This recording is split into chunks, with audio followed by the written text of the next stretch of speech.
He's a water expert on the board of Canadian Society for the Protection of Nature in Israel, and we'll be cooperating tonight with another water expert from Israel, Professor David Brooks, and our own Dana Tabachnik, who is the director of Rivers and Streams Freshwater Management here for the Society for the Protection of Nature in Israel. This is a weird time for everybody. In Israel, I'm sure you've heard, a month ago we were sitting pretty, and as I wrote to everybody, we kind of screwed up the reopening of the economy, and they're seeing very high infection rates. So far, not that many seriously ill, but a lot of uncertainty, as much for the economy as there is for health here. Espionage activities were largely closed down. Some have been coming back in a very limited way, but most importantly, our nature protection work has never stopped. Our ecologists and ornithologists and mammal experts out there in the field continue to do their work, preserving our habitats, our wild animals and plants. Very, very important work, which hasn't slowed down at all. Donna will be telling you a bit about what we do in terms of the water economy in Israel and keeping water into nature and preserving water in nature. So I think we're up to over 160 people already. I think it's probably time to turn it over to Professor Paul Kay. He's, as I said, a Canadian water expert, a good friend of Israel, comes here often. I've known Paul for the few years that I've been working here in SBNI and with CSBNI in Toronto.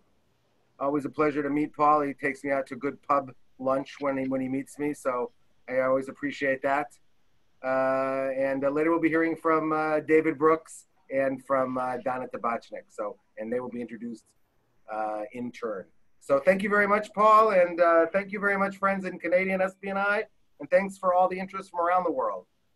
Take it away, Paul. Yeah, let's see. Got my screen shared. Yeah, everyone. Yeah, if you just want to put in the slideshow view, and then we'll be ready to go. Okay, so thank you very much, Jay. So we're talking about water, and Israel has had to contend with water stresses of two kinds, the way I see it. There's a general paucity of water, on top of which there are frequently recurring droughts. I am going to be giving a brief outline of the physical factors for these patterns and some of the major ways that Israel has coped with this over the last decades. David Brooks in Ottawa will discuss the geopolitical situation, and then Donna Tabachnik from SPNI will give examples of specific SPNI work. The natural endowment of water resources is controlled by three particular features of the rainfall climate. First, the climate is what climatologists call Mediterranean. This means that the summers are warm and hot, but very dry. This would, in mid-latitudes, be the typical growing season, but there's a shortage of water, absolute shortage in most of the country. Precipitation falls in the cool winter. This pattern, seasonal pattern, is related to the shift of the general circulation of the atmosphere, winter storms steered by westerly winds, and the subtropical high in summer produces the aridity. Whoops, let me go back one. I can. Oops. Sorry about this. I want to stay on the rainfall map for a minute.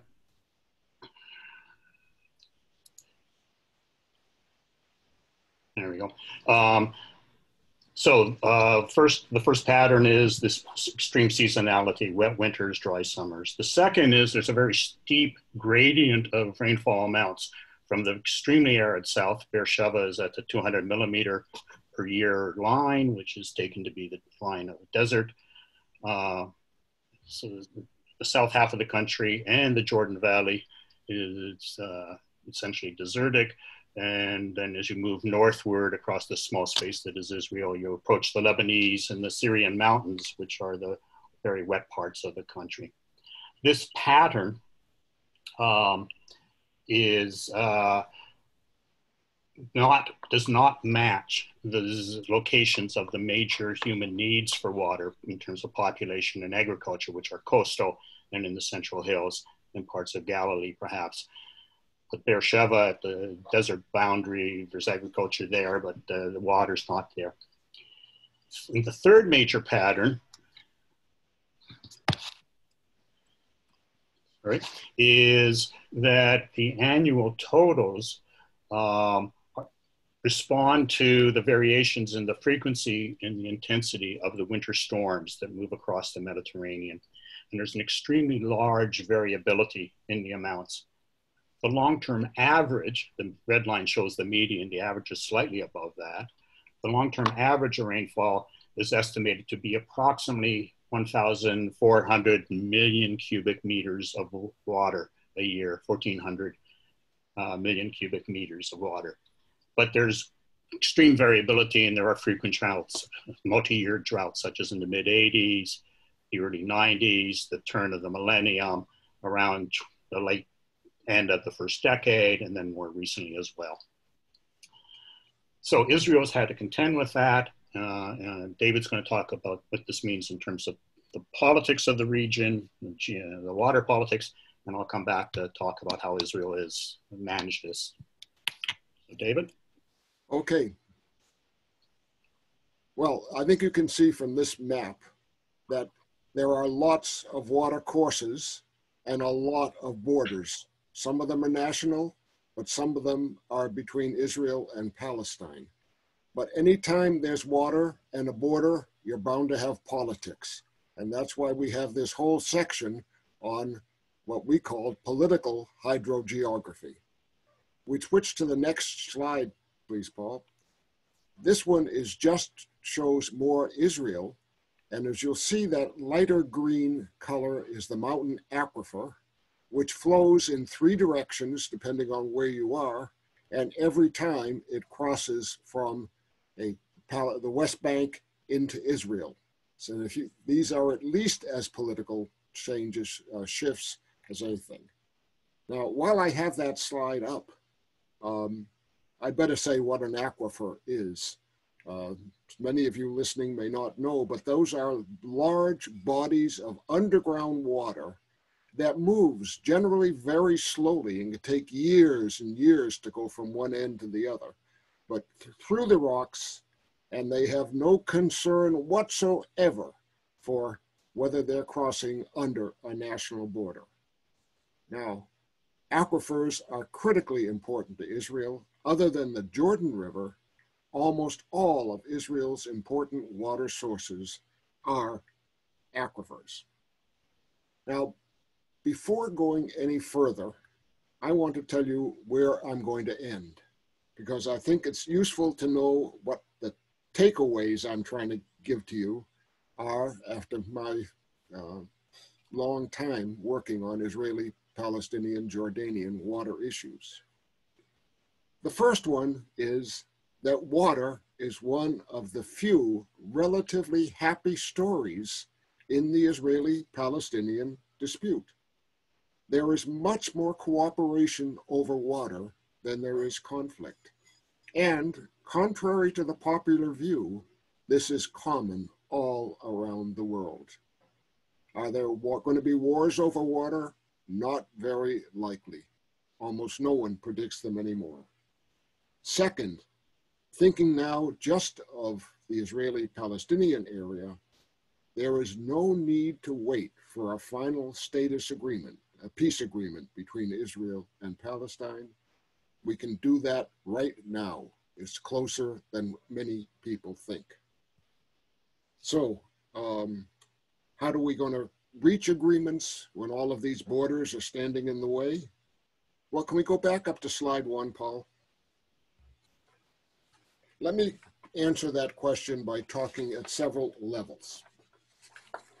One of the remarkable things is this long line that goes from the top of the map here to the very bottom.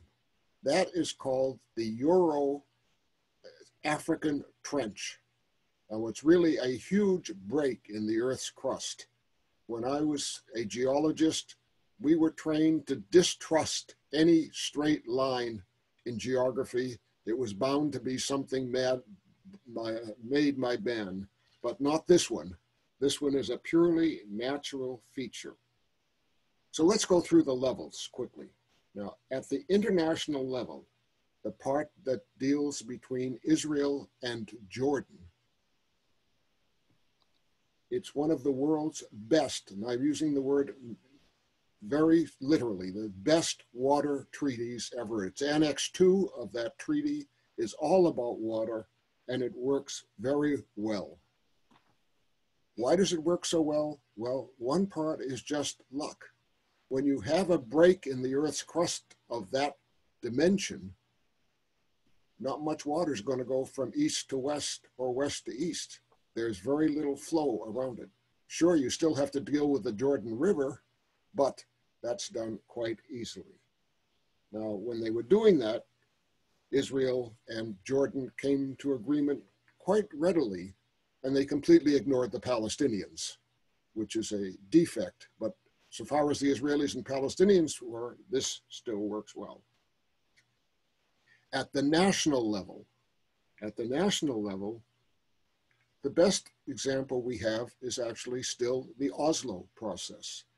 It was quite successful from dealing with water issues and made considerable progress, and is still being largely observed today, even though it's no longer really in force. At the local level, it's trite to say, but nonetheless true, that water managers just have to deal with their counterparts on the other side of the border. And that happens almost on a daily basis in Israel. You talk across the border to make sure you're on the same track.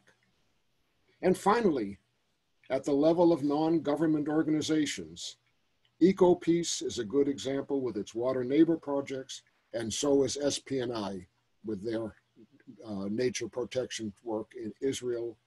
This work goes on regardless of what the national leaders may be saying. I'm going to stop at this point so we go on further, but to conclude, neither the governance of shared water at higher levels nor the management of water at lower levels is easy. But compared with many other issues, such as refugees or the status of Jerusalem, agreement between Israel and Palestine on water is one of the easier areas on which to come to agreement. And I'll stop there, Paul, and shift it back to you. Thank you. So since statehood, and I'm only going to talk about Israel at the moment, Israel has employed two major adaptations to the rainfall-produced water crises, if you will. One is managerial, one is technical, put it broadly. The purpose is to bring water from the wet north to the areas where it's most needed, the coast and the center and the margins of the south. In the soft realm, managerial, Israel has nationalized its water resources and centrally manages how they marshal that in the annual allocations. There has been a semi-governmental body. At one time, it was called the Water Commissioner, who reported to the Ministry of Agriculture. Later, it was the Ministry of Infrastructures, when Ariel Sharon was the minister. And then more recently, it's being replaced by a trans-departmental water authority to manage water. On the hard technical side, Israel built the National Water Carrier, which brought water from the main surface reservoir, the Kinneret, which gathered the Upper Jordan waters and other tributaries, and transported it by lifting it 300 or more meters above the lake level through a series of large pumps into reservoirs, and then tunnels and canals, such as the open one here, down about 130 kilometers to the Tel Aviv region, distributing along the way. Waters from the aquifers were also integrated into this national system, which reached down to Beersheba and below.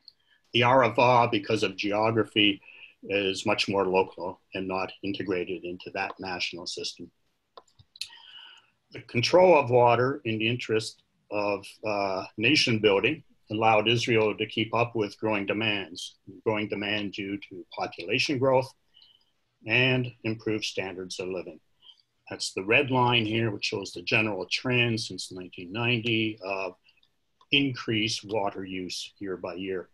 But note that there have been considerable fluctuations with these multiple year droughts, the one at the beginning of the 1990s, the early 2000s, around 2010, and more recently. And it strikes me as an irony that most of my major sojourns in Israel have been times when these large wet winters broke a multi-year drought.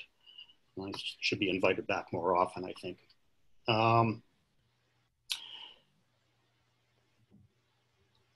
There are three major ways Israel has managed to keep up with this growing demand and to meet it over time. First, there has been the institution of various efficiencies and conservation measures, such as in agriculture, the use of drip irrigation, plastic mulching, something called fertigation, where the application of fertilizers is controlled along with the very careful use of water, crop breeding and choices, and so on. This has, these techniques have allowed the fulfillment of Ben Gurion's dream of making the desert bloom, even to the point of having Negev vineyards producing some pretty fine wines. In the domestic sector, repair of the infrastructure to try to cut down on the amount of water loss to leakage, and the use of efficient appliances in municipalities and domestic settings have made a big difference, as have major conservation campaigns that have been brought out at times of severe drought years. So we can see that that's the result of conservation campaign, result of conservation campaign after droughts. However, what's disconcerting is that since the drought of 2010, 2011, there's been an upward trend in the amount of water used for other technical reasons, supply of new water, which I'll get to in a minute. Second, is the use of treated effluent water, sewage water from the cities. In 2018, over 500 million cubic meters of water a year was produced this way and used largely in agriculture, as suggested here. The volume of treated effluents is at least 1/2 of the total water used by irrigation, by agriculture. Not all crops can use it, but many can. What's interesting here is that the sign is quadrilingual, and the fourth language is not Russian, as we might have expected from the population.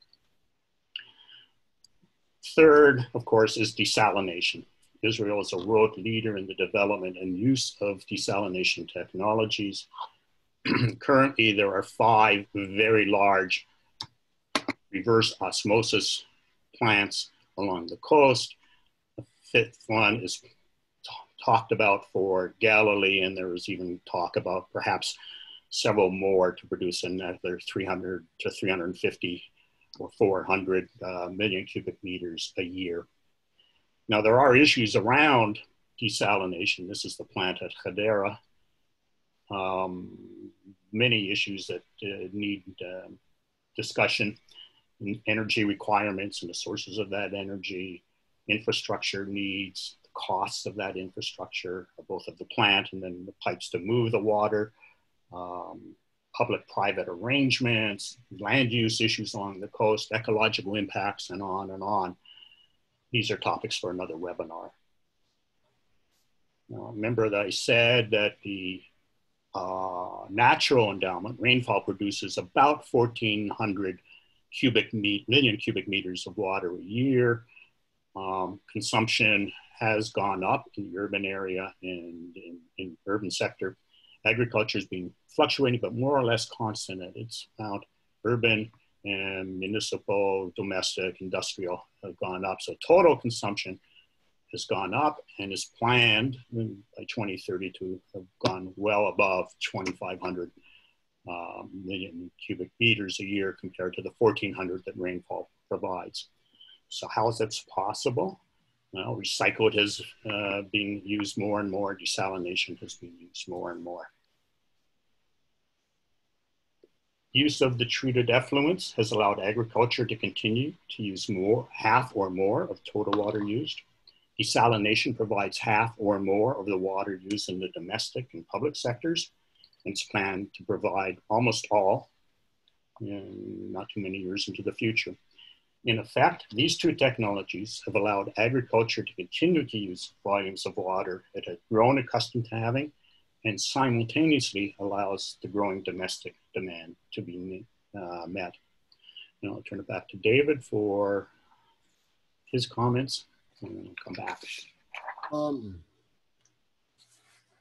We're getting a little bit ahead of ourselves here with that slide, but just ignore it for the moment. Earlier, I emphasized that freshwater was really a pretty happy story as things go along. But it never was going to be easy. And I want to mention quickly two long-term problems. The first has already been alluded to by Paul. Water for Israel is a semi-arid country, not an arid one. Now that sounds like good news, and maybe it is physically, but not politically. It is much, much harder to manage water in a semi-arid area when you're really not sure what's going to happen next year than if you're in an arid area and obviously a humid area. You plan or you manage water mainly by thinking of the extremes rather than thinking of the average or the median as shown on Paul's graph. That's been there forever.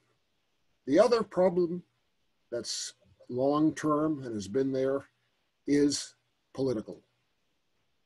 In early 1950s, that is very shortly after Israel became a state, all water was nationalized. And that's how it is managed today and how it is delivered. There is a central authority for water, and it is managed top down by bureaucrats. Almost totally opposite approach in Palestine, where water has historically been managed by local clans, even local individual farmers and families. It's managed from the bottom up. That contrast is not an insuperable problem, but it means you have to take account of what's happening on the other side whenever you make plans on your own side. Now let's look to the future. What is it that I see as the main problems coming up for Israel? And I'm going to cut them differently from the way Paul did, just to give you a contrast. One is climate change, and that's one that I'm going to bypass because Paul's going to talk about it very shortly. That ironically for people, but not for climate modelers, you can treat this as a demand for water, but it's a negative demand. It takes water away, and that's how it's treated in the models that are made of future water. So the two that I want to talk about are ecology and Palestinian water. Ecological water represents water that is needed in the soil, in the ground, in situ, as ecologists like to call it. It's a way that the water is used for all kinds of purposes. Most obviously, it provides, it prevents land erosion. It allows wastes to move around and get someplace where they can be treated. Obviously, it provides for fish life in areas where there are fisheries, and they're, of course, important whether they are consumed or not. And there are a dozen other uses for ecological water.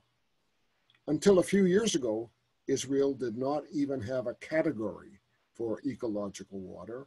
It does now, but the percentage going into this use of water, and it really is a use, even though it appears to be a non-use, it really is, the water is used in many important ways, is still only a few percentage points of total water consumption in Israel. In order to make this more understandable, I'm going to talk now mainly about the Jordan River, because it's something that's visible. It's harder to deal with than aquifer. I mean, it's easier to deal with than aquifers. It's something you can visualize, and what you see is to some degree what you get. So now would you put up that slide, Paul? Look at what the Jordan River used to be, and not very long ago, and what it is now. It's only about 10% flowing down the river as used to, and much of what's flowing down does not come from rain, but it's wastewater. They're coming from all sorts of sources. As a result, the Jordan River has lost about half of the biodiversity that was there in the past.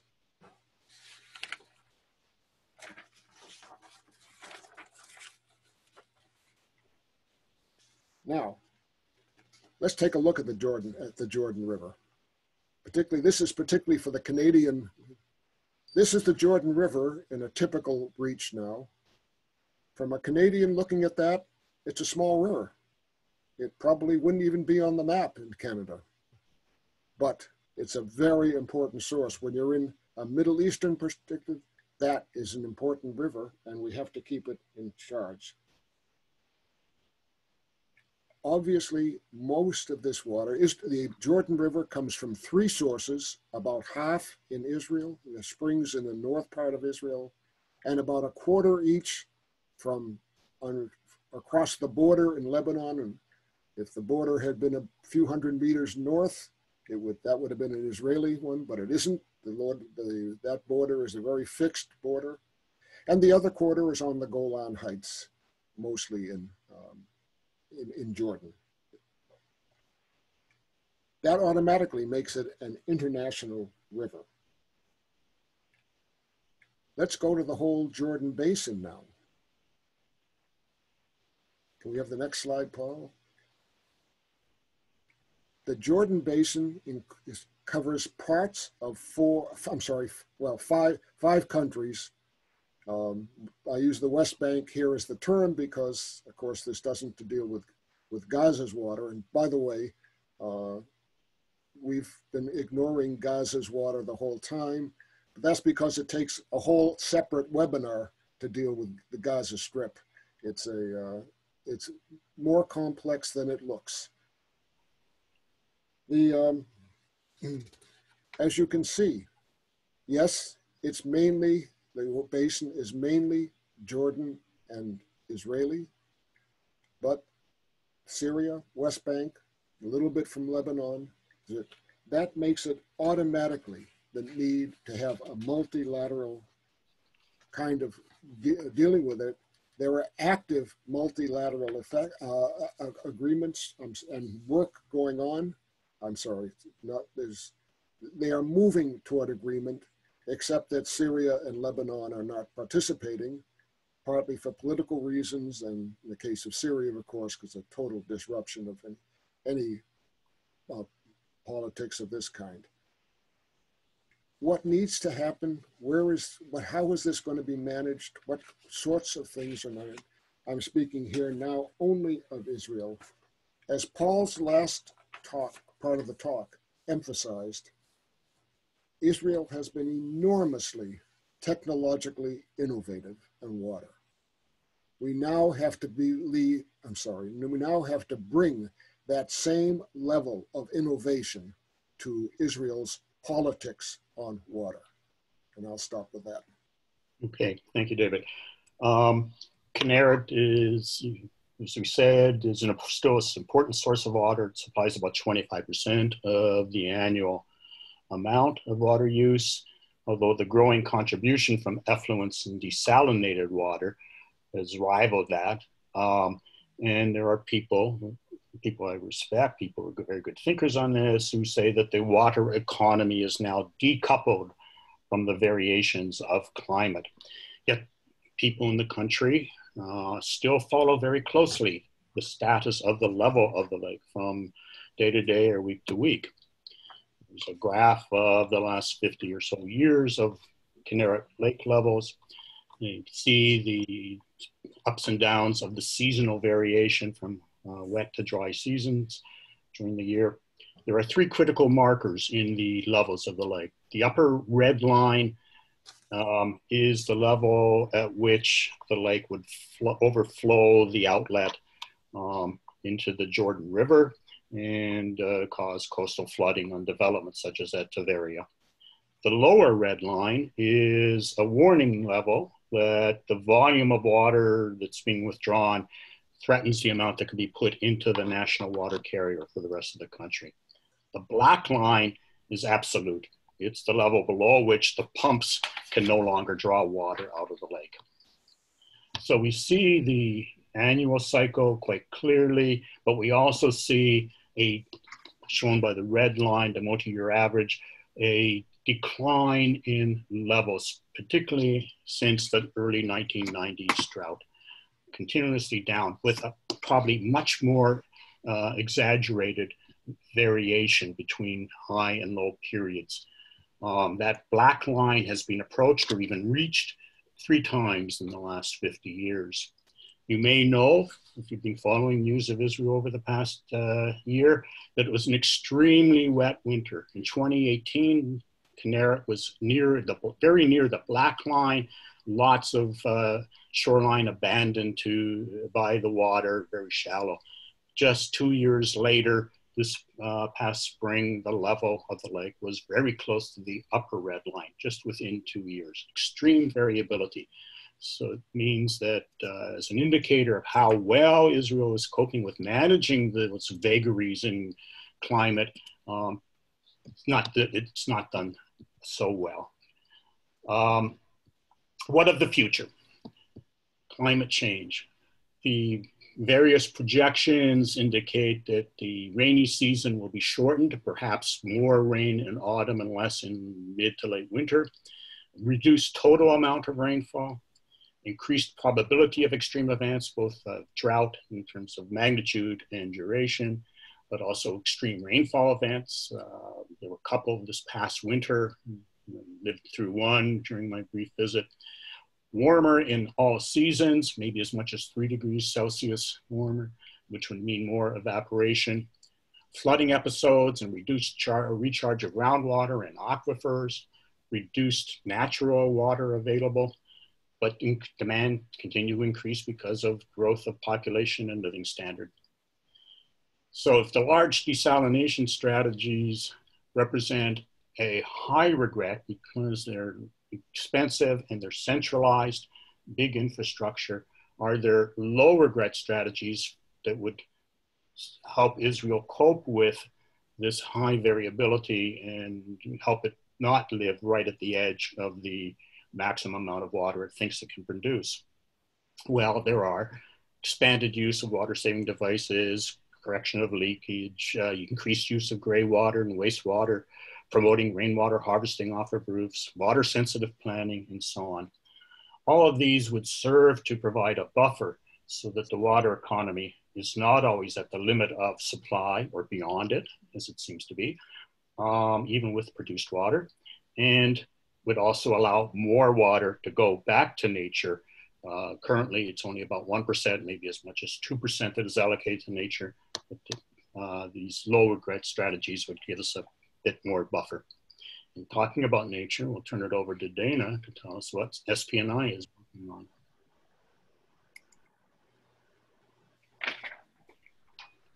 Hi, thanks David and Paul. Hello everyone, and thanks for joining us. I'm going to talk about more my project, which is, I'm going to focus on rivers and streams in Israel. My name is Dana Tabachnik, and I'm the manager of the River and Stream project in SPNI. And we are quite a big team in SPNI, and I'll talk about it when I get to what our vision is and what we actually are doing in the last 2 years and hopefully in the next years to promote river and streams rehabilitation and natural-based solutions to rivers, to bring back our environment into rivers and to, of course, protect them. So let me share my presentation. Oops, sorry about that. It doesn't really... I hope you guys can see it well. Yeah, all good, Donna. So in Israel, there is no region or a district that doesn't have a river or a stream. So, of course, most of our rivers are streams in most countries relevantly, but we see them as rivers and we enjoy them very much as we can. Unfortunately, we can enjoy them much more, and that's exactly what SBNI are working on. This is a map I found that has some of the names in English, and it goes only up to the south of Beersheba, but you can see how Israel is actually, it's like a spine of rivers and streams, and we could enjoy them. They're everywhere, and if you live in Netanya or Ashdod or Nazareth or Akko, you have a river or a stream to go to. Whether it's dry or wet, it's an open space that you can enjoy. This is a map of all of Israel, and it's river and streams. And Israel has three main types of river and streams. The permanent rivers, mostly from the Jordan River and its sources up in the north. Intermittent river, such as the Tavor River, or we have a lot of intermittent rivers up in the center. It's mostly, it's spring during certain times of the year, and it may not have any flowing surface water during the dry season. And the ephemeral river, and many of our rivers, basically down south mostly, are dry rivers, and they only flow when there's rain. The rest of the year is just a dry river. Here are some examples. You can see here up on the left side, it's River Kzir, which is all year round. You can find water in it. Over on the right, it's only down. You can see a desert. In the desert, it's the Amatia River. And when it does flood, or when it does rain, then it floods. And here is an example of the way it floods.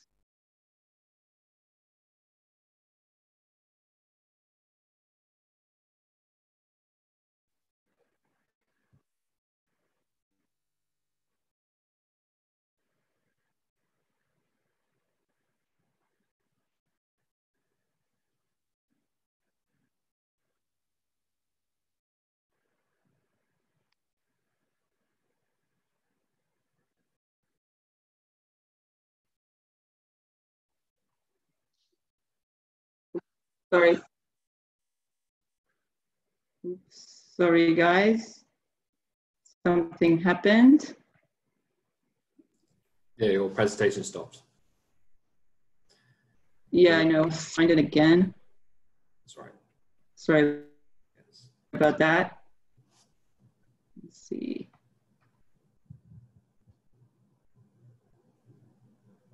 For some reason, it's... Let's go to the next slide, Donna. Okay. Oh, well, again. It's pretty impressive. Okay, can you see it? Yeah. It's beautiful and dangerous. And these streams and rivers that we have, especially where water flows all year round or even half of the year, there's a rich biodiversity and a lot of different plants, different animals. They live on that water and on the banks of the streams. And those are very important for our ecosystem and our environment to keep this biodiversity still alive. So in many areas where development and agriculture has taken a bite of our open spaces and our natural areas, streams and rivers are still the most efficient ecological corridors. And sometimes they're the only ones. So the streams are the only open space that we might have in a very urban area. Sometimes it's the only outdoor for people to go out for leisure as well. And it's quite important, especially now in COVID-19. It might be both either in the wild or either in the urban area, such in the Yalkon Park in Tel Aviv and in Ashkelon and Ashdod. You can still enjoy your stream or river in the city. But we have many threats that continue to impair the proper functioning of our streams and rivers and the ecosystem actually essential to the biodiversity. Some of the most ecological uniqueness of those streams are the fact that the fresh water in nature makes up only a 0.001% of the total water on Earth.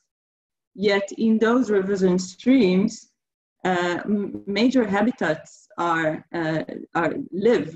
and about 6% of the number of species known to science are from rivers and fresh water, including up to about 40% of fish species on Earth.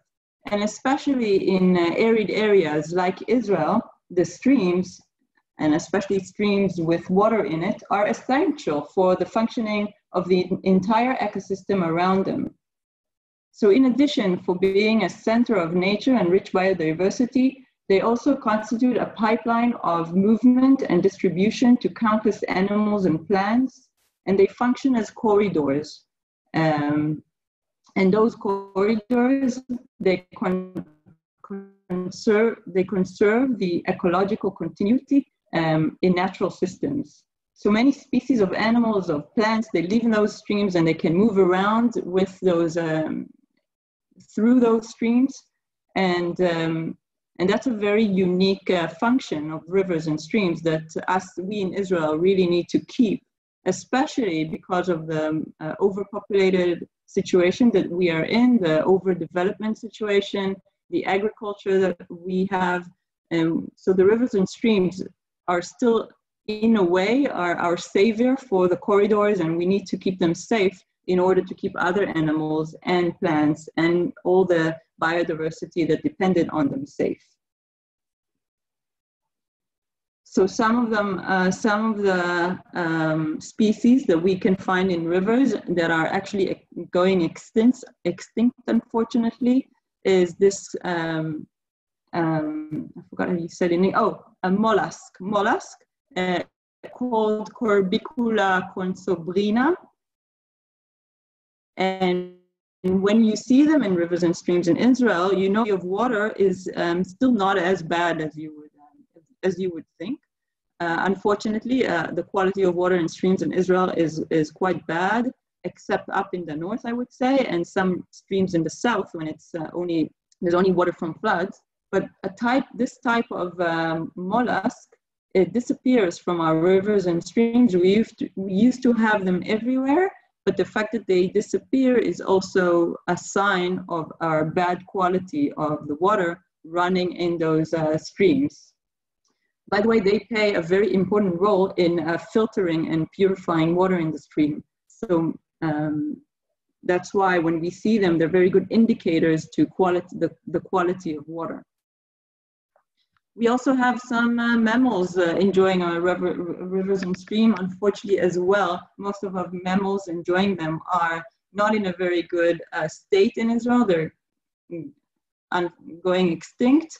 An otter is an endangered species throughout the world, but especially in this country, and it lives in streams and rely on them for their continued existence, as well as the swamp cat that we have. Some of our fish, the Yalkon bleak is a freshwater fish and is endemic to the Israeli coastline system. So basically this fish only lives in Israel. And in the past, it was quite common in the Soret River, in the Yalkon River, in Dalia River, but due to the drying and the pollution of the coastal streams, the population of it almost extinct completely. And we have now, these days, efforts that are being made to preserve the small population that survive in the upper Yalkon River and the Crocodile River, and we want to multiply them and bring them back to the stream so we can save the species. Another unique species to the stream system in Israel is the Nile soft-shelled turtle, which is a large freshwater turtle, and it lives in a freshwater and saltwater in the coastal streams. It can reach up to 50 kilos, and in the past they were quite common. You can see them in almost every coastal stream in Israel, and in recent decades, only a large population of them survived in the Alexander River, and the rest of the streams, unfortunately, they almost did not survive. So right now, efforts are being underway to stabilize the small population in different sites to Ein Afek, to Naaman River, Hayon, and the Kishon.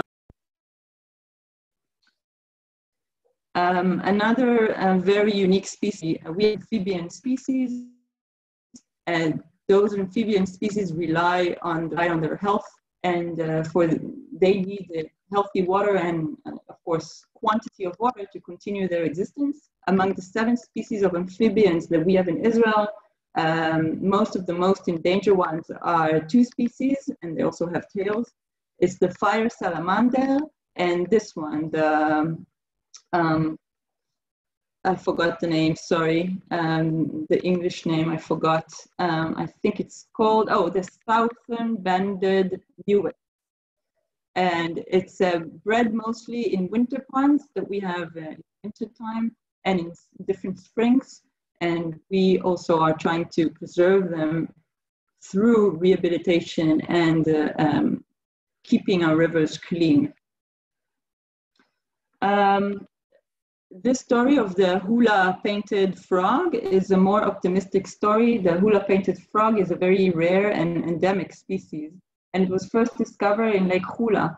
It was in the year of 1943. But after the draining of the Lake Hula, it completely disappeared, and for more than 50 years, it was not observed at all. But suddenly, about 10 years ago, in 2011, it was found again. And it was found just around the Hula Reserve. So this was a particularly encouraging story because it indicates the importance of rehabilitation of freshwater, of the whole reserve, of what basically it indicates that we can help a variety of species survive and even come back and expand through just fresh water and through the quality of water and, of course, the area around it. So the stream is basically a living and flowing system, and it depends on a clean water supply, on maintaining its continuity of flow, and maintaining a wide and richly vegetated corridor for its continued existence and life in it. But it's also very important to maintain the flood regime of a powerful winter flow in the event of rain, which constitute a reset mechanism for the stream removal of sediment and vegetation and more. We have many challenges in conserving rivers and streams. Some of them I just highlighted. It's, of course, keeping water quality, water quantity, trying to find out ways of keeping the area of the rivers and streams safe, not just the river itself, but also give it some space for the floods mostly. Agriculture, of course, we have a lot of agriculture that are really on top of the streams, and it creates a lot of problems for sediment and also problems for the agriculture itself. And of course, we want to make people understand rivers are also, when you give it the right health it needs, it's also a good flood control in its natural base way. And so we can see that in Israel, despite the tremendous importance and the tremendous life that those streams give, they're mostly very much threatened. And the sensitive ecosystem in Israel around the rivers are threatened as well. So like I said, part of the reason is the fact that rivers and streams are also threatened by development and agriculture. But it's also because the rivers and streams have limited scope and they have a very low topographic location in relation to the environment So for many years, historically, and it's not just in Israel, but in many countries, they were used as pipeline to shift different materials from Donna, I'm just going the to turn your terrestrial video environment. off. And of course, in Israel, we use. Donna, Sorry? go back. We just lost your audio for a second. Do you want to go back like 30 seconds? I'm going to turn your video off as well to increase your bandwidth. Oh, okay. Sorry. So I was just saying that despite the tremendous importance that rivers and streams have, basically in Israel mostly, streams are just still among the most threatened and sensitive ecosystems in Israel. And part of the reasons for it is also the fact that they are limited scope and they also are low topographic in location in relations to the environment. So they were also used, they became from rivers to mostly like a pipeline used to move and shift different effluents and sewage and different materials to the Mediterranean. So I didn't say, but most of our coastline rivers, they end up in the Mediterranean. Some up north, they end up in the Kinneret, and of course down south in the Dead Sea. I hope you guys can hear me. Yeah, we can hear you, Donna. Fine. We can hear you fine. So this slide gives you an example of who controls and who is in charge in Israel of the rivers and streams. And as you can see, it's complicated. So we have up here the Water Authority that Paul mentioned a little bit. Today it's under the Water Ministry, which is a new ministry just established. And they are very centralized in the water, in the freshwater allocation and the way you treat them. And they are in charge in the water quality standards, in the water treatment plans that we have, and in creating water plans for rivers and streams. So 2 years ago, in June 2018, we had a government decision, and it was the Ministry of Energy and Water, which the Water Authority was underneath it, had a decision that they want to allocate 80 million shekels to the Water Authority for them to create water plans to give back natural resources to 7 different rivers in Israel. Now, we as SPNI, we promoted that governmental decision for many years. I think it took maybe, I don't know, around 10 years. And when it happened, we were extremely happy that we succeeded in it, of course. But for the last 2 years, we have to make sure it actually happens. And so we have in our team 2 people in charge of the water plans for 7 different rivers, that we just want to make sure that the water plans are actually being done and are allocated for the 7 rivers that are in the governmental decision. We also have the Ministry of Environmental Protection, and their job is, first of all, of course, river protection, which is enforcement of the legislation. And they also can give different amount of money to the Drainage and River Authorities or the Nature and Parks Authority to rehabilitate or to keep the rivers and streams intact in an environmental way. The Ministry of Environmental Protection is very problematic in enforcement. We have been in the last year following them and are thinking of how to make. Now we are in discussion with them about the situation, which is pretty bad. We have every year we have a lot of different problems, especially in water treatment plants, and those problems create effluents that are not even of very good quality. They reach our rivers and streams. So the Ministry of Environmental Protection, their job is to enforce And unfortunately for us, their job is not being done very well. And so, of course, us as a watchdog, we send letters. We send them also legal from our lawyers, and we want them to realize that it's time to enforce.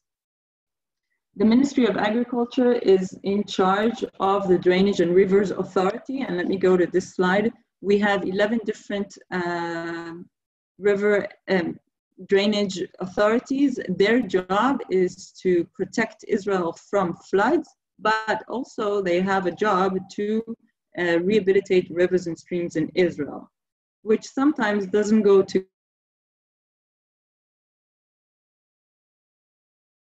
together. And lately, in the last 2 years, with different drainage authorities, in order to learn and also expose them to different ways to rehabilitate rivers in a natural-based solution. So just last year, we went on a workshop to England to learn about from authorities in England that are doing exactly the same thing. They are working on drainage in natural-based ways and natural-based solutions. And we just went to the field in England, in different parts of England, just to learn and see how different authorities acted in a based way. And so right now, them as partners for us to protect rivers and streams. We went a long way with them. A few years back, you wouldn't hear us at all talking as friends. We used to think or attack them in court and in the media for them not, but only as a drainage authority. But in the last 10 years, you've seen, and especially in the last 2 years, there's a big change in the mindset. And I think it has a lot to do with the work that we all do together with the Ministry of Agriculture, with the Ministry of Environment, and of course us and the authorities. So, by the way, each drainage authority, the territory is based on a catchment basin. So it's basically just the way the nature decided, the authorities we have.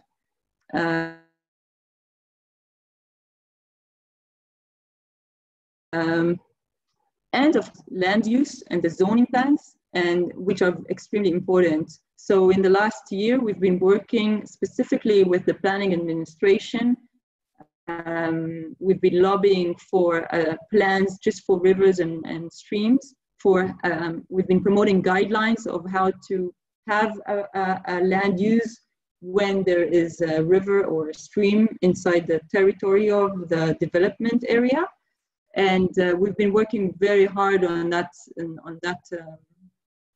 side of the project. We have in our team, by the way, we have an hydrological expert. We have a planning expert, which she only works on different guidelines for. We have, of course, a legal promotes that promotes public awareness and public community in different streams and rivers. So we want to raise the awareness of the public for the importance of rivers and streams in order for them to help for better enforcement, better plans, and of course, better ways to prevent flood risks and soil erosion. So here you can see the complicated situation that we have in order to protect our rivers and streams. We have 4 different authorities. Each authority has different legislation. Each legislation is quite old and doesn't really have the hardcore protection that we would want for the rivers and streams.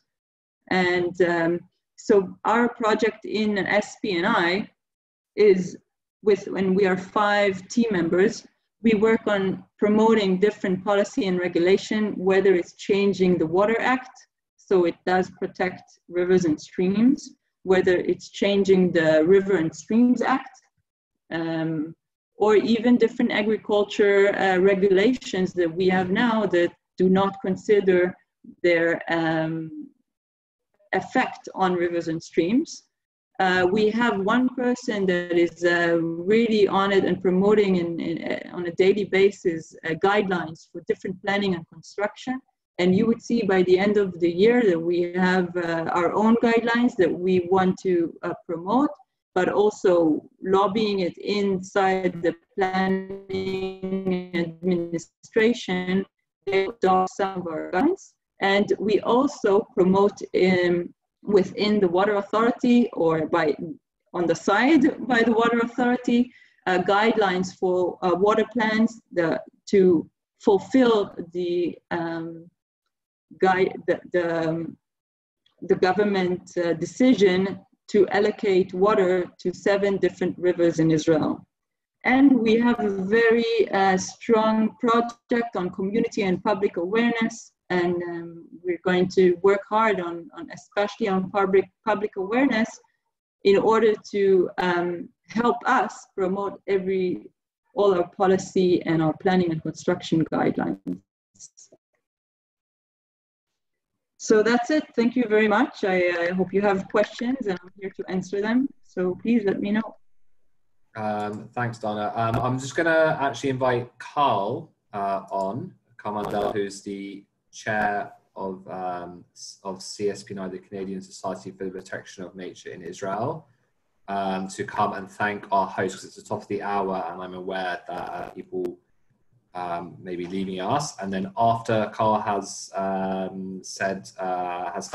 thanked you, Paul and David, then we will do all the questions, including a question that I want answered about the water from air technology. Carl, are you with us? Yeah, can you hear me? Yep. Okay, thanks, Lawrence. Hello, everyone. I hope you're all doing well this afternoon and staying healthy during these unprecedented times. For those who have not yet had the pleasure to meet in person, my name is Carl Mandel, and I am the chair of the Canadian Society for Protection of Nature in Israel.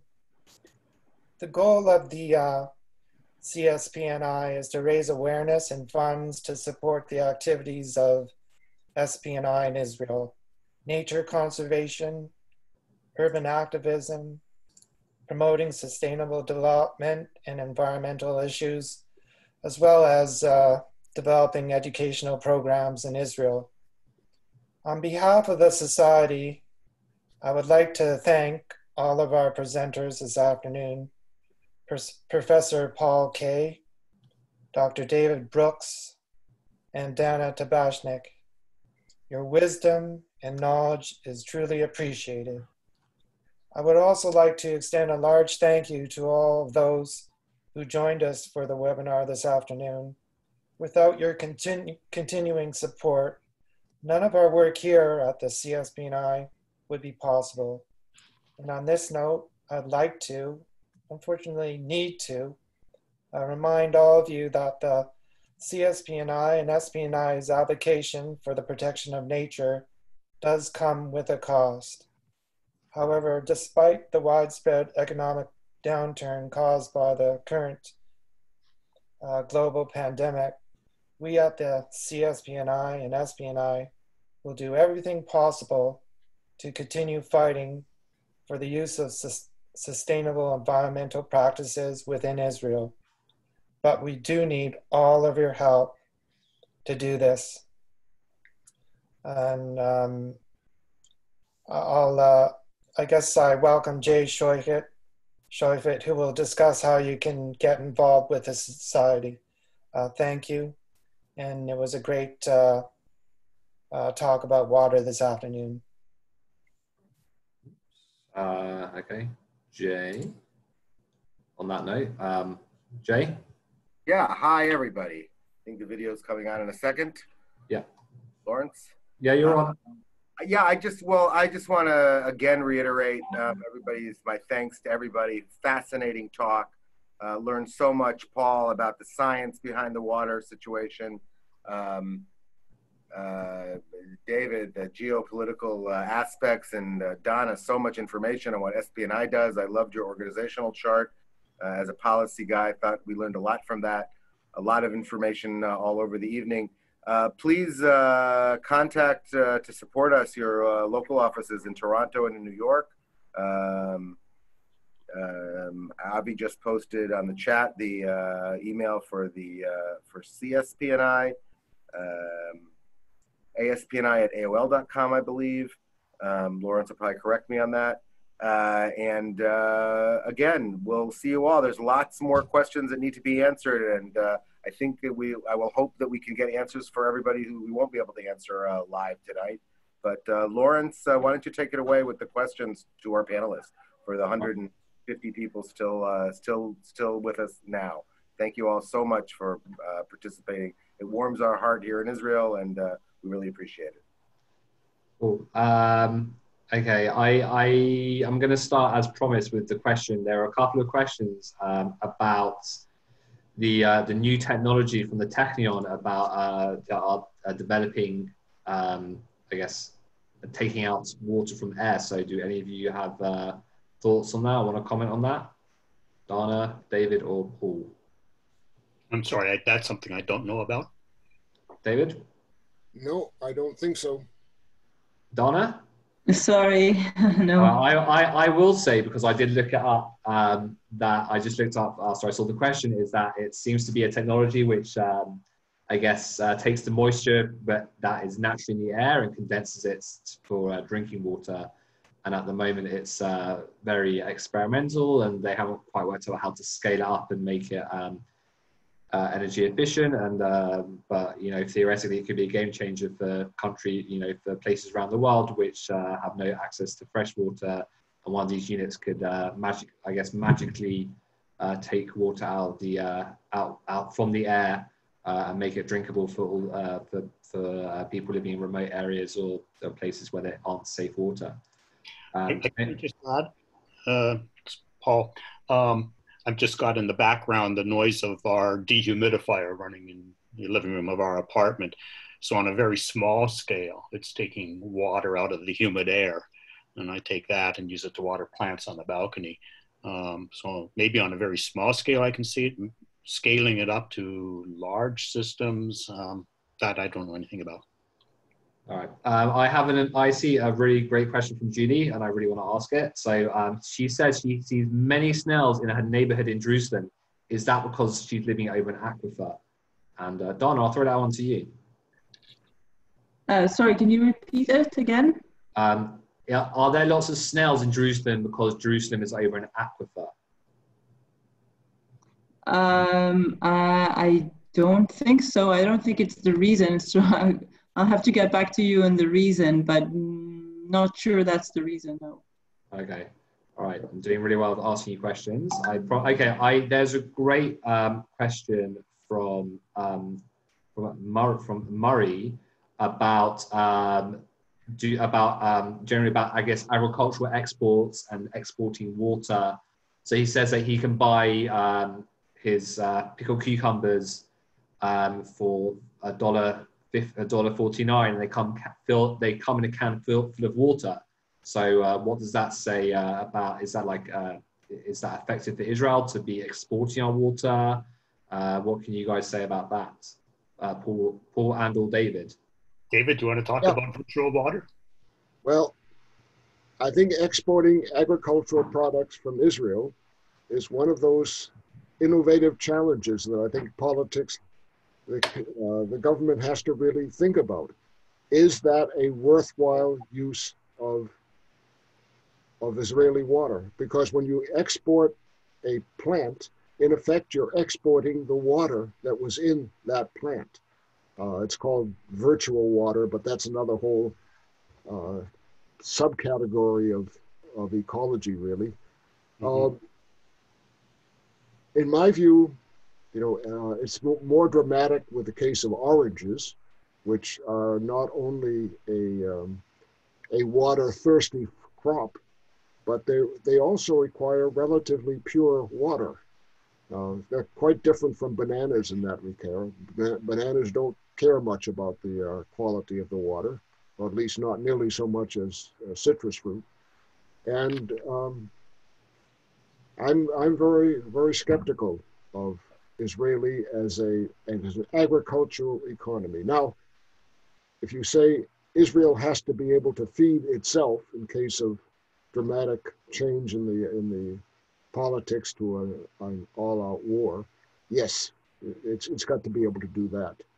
But that's not the same as exporting and meeting markets elsewhere. It's a tough question, though. Politically, it's a highly political. It's a highly political question. Yes, I guess that's self-obvious. Okay, so I'm gonna move on to the we have like quite a few questions about desalination, so I'm just gonna try and go through all of them. So what's the percentage of water that we take from desalination at the moment that we use from desalinated water, and what is, I guess, the remainder what's from natural water sources, aquifers and rainwater? Well, if you want to give me a minute, I'll look up my graph. So there you go. That's sometimes when you ask scientists, like real, like university lecturers questions, they have to actually really look up the answer. If I could jump in here, this is David. yeah, cool. I think the real future in desalination is moving towards solar powered desalination, because right now it runs on fossil fuels. And Israel, of course, does have a large quantity of gas, natural gas, and that's what the desal plants are running on. But Jordan is very close to establishing a first, it's relatively small desal plant based on solar technologies, and it's not much more expensive than the natural gas. Of course, Jordan doesn't have any natural gas either, so Jordan's kind of one of those countries that got shortchanged on everything. Yeah, in terms of the energy supply, people think that the natural gas fields in the Mediterranean have solved that issue for Israel, except that there's competition for who actually has entitlement to those gas fields between Egypt, Gaza, Lebanon, Cyprus, and Israel. So there are geopolitical issues involved there as well. And natural gas is still a greenhouse gas. In terms of using solar power to run desal, I think that's done in a lot of the small scale places like down in the Arava, at a kibbutz or a moshav. The very large, the 5 very large reverse osmosis plants, I don't think the solar energy is sufficient the way those are running now. Okay, thank you. Sorry, excuse me. So Rosalind asked if you can briefly explain how you desalinate water, and I guess like how that works. Are we just going to eventually desalinate the entire sea and like I guess run out of water, and sort of the Earth will look very, very different as we if we like desalinate all the seawater? In terms of the magnitude of the sea compared to the amount of water that is being desalinated, no, that's not going to be an issue. The water is drawn out, pumped out of the sea, and then put through a number of filters, some of which are very high pressure filters. And so you need pumps to run the water through the plant and then push it through these screens to produce the reverse osmosis process. And then the water is treated in perhaps in various ways, because you've removed almost everything except the hydrogen and oxygen. And for agricultural purposes, or maybe even human health purposes and drinking, you have to put some chemicals back in. Then that the water that does not come through the screens as pure water. You've got very highly saline sludge that is then returned back to the ocean. So it's not so much a matter of taking all the water out. Water is going back into the ocean, but certainly in the vicinity of the desalination plants where the outflow is, you're changing the water chemistry, and the implications for the aquatic ecology is probably pretty significant, although it's not completely worked out yet. Okay. David, you got anything to add to that? Know that, but that's why you have large pipes coming out from the desal plants, and they take the sludge, this heavy, highly saline water, and get it out to some place where there's a current that will disperse the flow, and then it's not much of a problem. If you do, some of the desal plants in smaller countries have naively been put, they just dump into the bay, and then the saline water, this highly saline water, just circulates within the bay, and that creates its own little disaster. But that is not true of the Israeli plants. That's good to hear. So just someone asked, what's healthier, natural, I guess like the natural water or desalinated water, or is there no difference? My reading is that because of the very high purity of the desalinated water, people have raised a question about human health. That's really controversial, unchecked, or at least unproven so far. But we do require some, as human for human uses, we do require some chemicals in the water. And in fact, I think about looking at bottled water from Coca-Cola or Pepsi. Not only is it being filtered numerous times so it's pure water, but then you see all the ingredients they put back in to give it taste, or some these micronutrients that we need. Agriculture, it's another issue as well, about how much of the micronutrients the various types of plants need. Thank you. Okay, I'm going to ask a couple more questions, I guess, for Paul and David, and then I'm going to move on to Dana and natural streams. So Michael asked, how extensively is grey water used in Israel? How extensively is grey water, recycled water? Well, the last number I had, which I think I cited, was something over 500 million cubic meters of water a year. Almost all of that is in agricultural use. And that's about 25% of the 2,000 million cubic meters that is the annual total use. So it's pretty significant. And Henry asked just now, is Israel's water fluoridized? Oh, that's a good question. I do not know. I think no idea. I think the answer is Donna. I think the answer is yes. Sorry, can you repeat the question? Do we put fluoride in the water here? No, I think it's no right now, because we used to and it was cancelled. Okay. From what I know. Okay, and I think I actually got this question during the week, and I wanted to bring it up. There was, I guess, an attempted cyber attack about a month ago. So I guess Iran was the prime suspects on our desalination plants. And what would have been, if that was successful, what would have been the impact on Israel's, on the country? Desalination is producing approximately 25% of water use now, over 50% in the domestic sectors, desalinated water, and that's going up. So if they were all taken down, you would see a major difference. That's one of the concerns about putting all your eggs into a very few, very large, technologically expensive facilities, as opposed to decentralizing your production. So I'm sure the planners have got that in mind. Mm-hmm. Dana, you said which of the you said the 7 streams that we're working on at the moment? The 7 rivers. Do you want the name? I don't have. I can write down the names. Sorry, I don't remember all of the names. Okay. The major ones that we are working on are Tzipori and Tavor, but we have 5 others that Okay. are still in construction. Okay. So someone asked about building what's like the feasibility of building underwater reservoirs in the south to capture all the water which floods when it rains in the winter.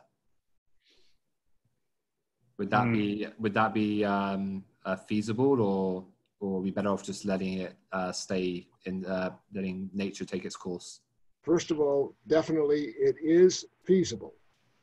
The other part of the answer is it's expensive, unless you happen to have a very porous, you can have a basin that you can put the water into that will hold it. If you're not lucky and you've got to build that structure, it's expensive. But it is done in some countries where you have, in effect, underground reservoirs, which eliminates the evaporation problem. And from which you can pull the water later in the year.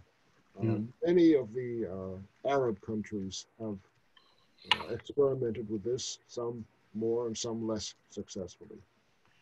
And as Dana's bit of video there showed, some of those desert floods are pretty immense and destructive when they occur. So that would have to be taken into account in planning or design.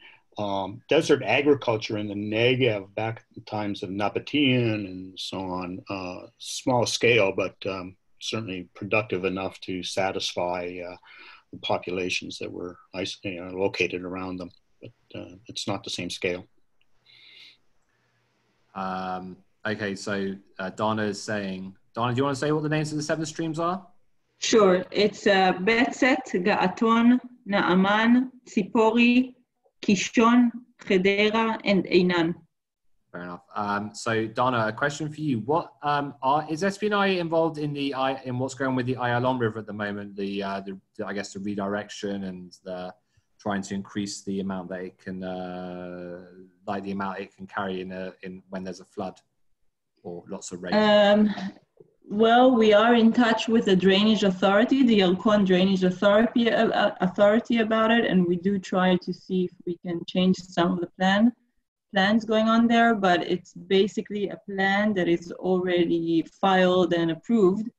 So right now we're trying to change it from the inside, I would say, and so yeah, but we work on it with the drainage authority, which is actually good news because they have more say sometimes, as you know, because they just tell the authorities what they need in order to keep drainage out of the cities. And lately, the last year, cities have been suffering quite a lot from floods. So it became an issue to discuss, and through it, we actually are promoting river restoration. So it's good news. Okay, I'm going to ask, I guess, 2 more questions because it's getting late for me anyway. But Lawrence, I see a nice question on the Yarkon Park as well. So if you... Yeah, no, do you want to answer that part about the Yarkon part as well? Yeah, so just read the question again. Oh, where's the question? The Yarkon part is, why can't it be like a green lung like the Yarkon River? I guess that's the question. Like why is the Ayalon one like taken? It's basically just it's like a concrete river running through Tel Aviv near our offices, and the Yarkon is a beautiful park in northern Tel Aviv. Yeah, well, okay. So there was another question, but I'll answer both of them. And the other question asked, how come the Yarkon Park is so beautiful, and what happened that made it so different than the other parks? Maybe it's the same question, but I think it's a different one. It's a different guy or person who asked it. So the Yalkon and the Kishon are 2 rivers that the government decided are national rivers that we need to rehabilitate. And in order to rehabilitate them, the government established 2 river authorities other than the drainage authorities. So we have 11 drainage authorities, like I said, and then 2 rivers authorities. One is called Hayalkon River Authority, and the other one is called the Kishon River Authority. And basically what they do is they only look at the environmental aspect of those rivers and their district. So Hayalkon is a national river, which led to it being regulated in a much more environmental way. And one of the things Hayalkon has, which is the only river in Israel, is a government decision to give it affluent water, but affluent in a very high quality. We call it the third quality of the affluent water. And other rivers, they don't receive that affluent water in this high quality. But some people would be against that, environmentalists would be against that decision, saying that even high quality affluent water is still not good enough. But then the other side of it is, if we don't get an affluent water for the Hayalkon River, then we wouldn't have any water. So it would be basically a dry river. So Hayalkon, other than, in a different way, received affluent water, which made it look green and beautiful, full of water, and also had a specific river authority to only take care of it, of Hayalkon River. Now Ayalon River is just a sad story that we are also trying to change, because Ayalon can definitely be Hayalkon. It can be another beautiful river going through Tel Aviv and different municipalities, having parks on the side.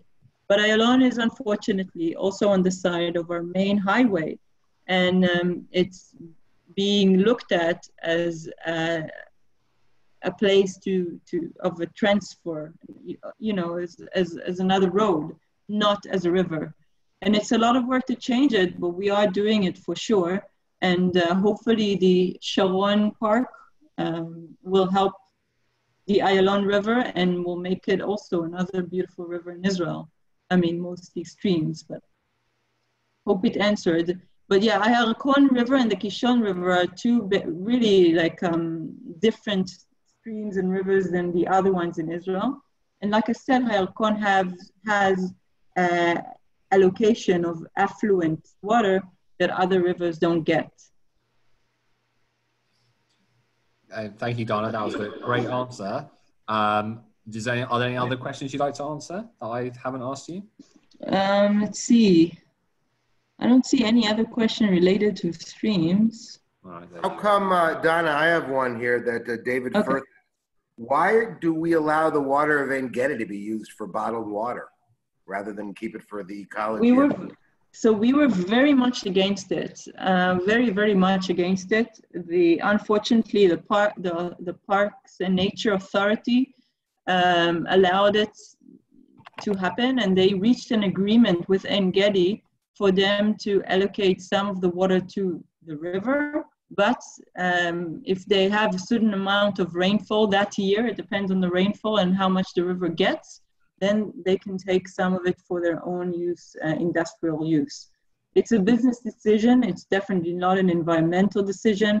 And it's a bad way of using our natural resources. That's just like, Chil is using the Dead Sea. And we have phosphate mines. So we are using our natural resources for businesses, and it hurts. Chil, you mentioned Israel Chemicals, it's called in English. Yeah, of course. So it's another bad decision. This is David coming in. It's a scandal, I think, everywhere. We have enormous quantities of bottled water being sold in Canada where there is absolutely no need for it under normal circumstances. I'm almost embarrassed because I sometimes just fill up those bottles from my tap in the kitchen, and then people think I'm drinking bottled water, and it's not. But it's that whole area deserves a lot more government control than it gets anywhere in the world. Okay. Good point, David. So Mary asked a question: is the national water carrier vulnerable to bombing from if there was another war? It's certainly been a concern throughout its history with Army units posted as guards around the reservoir and pumping stations and so on. And I remember visiting the Sapir pumping station, the main pumping station, that lifts water out of the lake, and very tight security in terms of passport control and pre-authorization to get in there to see it. So yes, it's like any of the infrastructures in Israel, be it water or Air Force bases or anything, hospitals, anything. It's a concern. Again, our last question for the evening is for David. And this is from Dante, who says, you invited a question by your statement that Israel has to innovate with respect to the politics of water. What did you have in mind? Oh, it was a good example of my answer to that was the one about exporting agricultural products. I think Israel has to decide that it will not export certain kinds of fruit and vegetables, that it will not make certain kinds of products that are require either heavy amounts of water, either large quantities, or particularly pure kinds of water, because that also takes things out of the system. And these are highly political decisions, because you're in effect going to put some people out of work. And that's never a popular way for a government to get credit, and it's hard for governments to make that. Israel also has a long and honorably cherished feeling, of producing agricultural products, but I don't think that's in its future. Okay, well, thank you, David. I think that will bring, it's 9:30, so we've had a good half an hour of questions. Thank you, everyone, for participating. Thank you for all the questions. If you have any other additional questions, just please feel free to email them to international@sbni.org.il. We'll be back in 2 weeks for another. We'll be back in 2 weeks for another webinar on Israel's on birding in the Negev, and in 4 weeks' time for a webinar about Israel's bats. We will definitely have to organize a webinar about the Dead Sea, because there were lots of questions, and I think that's like its own topic. So I think after Rosh Hashanah, we'll get a Dead Sea, we'll try and organize a Dead Sea talk for everyone. Jay, do you want any final words? Yeah, just thank you very much, Lawrence, and to all our panelists. Just to reiterate what Lawrence said, if we didn't answer your question tonight or you have other ones, it was a very engaged audience. We don't usually have this many good questions and specific questions. So thanks a lot. Email us, and we promise either Donna will answer them or we'll field them out to David and Paul and get you answers. international@spni.org.il. Thanks, everybody. Good night, good evening, good afternoon, good late morning, and Lahitaraot from Tel Aviv. Bye. Toda rabah. Toda rabah. Toda lekulchem. Thanks, everybody.